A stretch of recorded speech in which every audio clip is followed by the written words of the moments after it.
Labas vakaras, Irena. Labas vakaras. Kai mūsų stebuklingasis mygtukas lėmė tau įsikūnyt į Sofiją Rotarų, tu labai nudžiugai. Ar esi šios atlikėjos gerbėja? Kažkada buvau.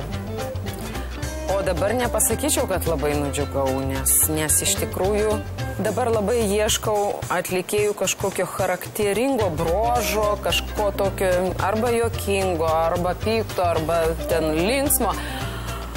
O jinai nuo vaikystės, kada klausiausi jos dainų, ir iki šiol jinai tokia pat ir tokia pat.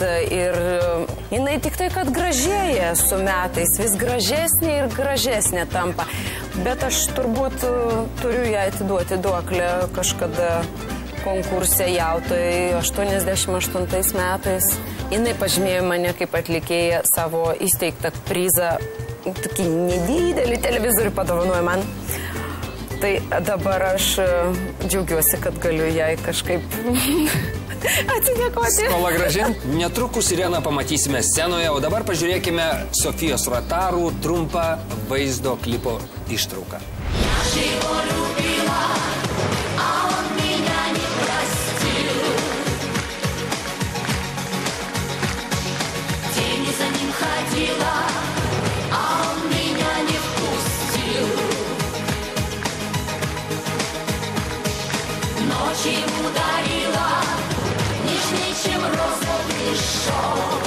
Irena, juk tiesa, kad mūsų atlikėjai nei kiek nenusileidžia pasauliniam žvaigždėm.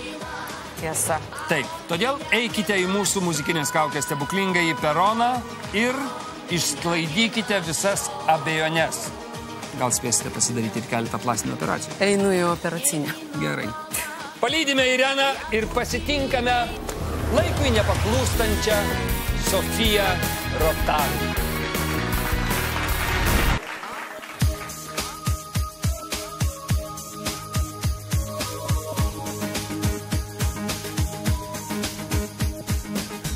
А я не знала, что не вылечить времени, не укрыть снегопадами. В моем сердце печаль. А я не знала, что любовь моя прежняя оживет так негаданно, вновь его повстречав. Я ж его любила, а он меня не простил. Тенью за ним ходила, а он меня не впустил.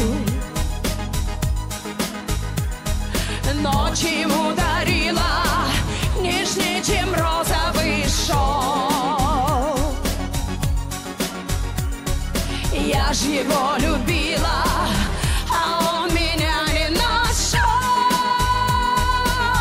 а он меня не нашел. Не миновала я пути неизбежного,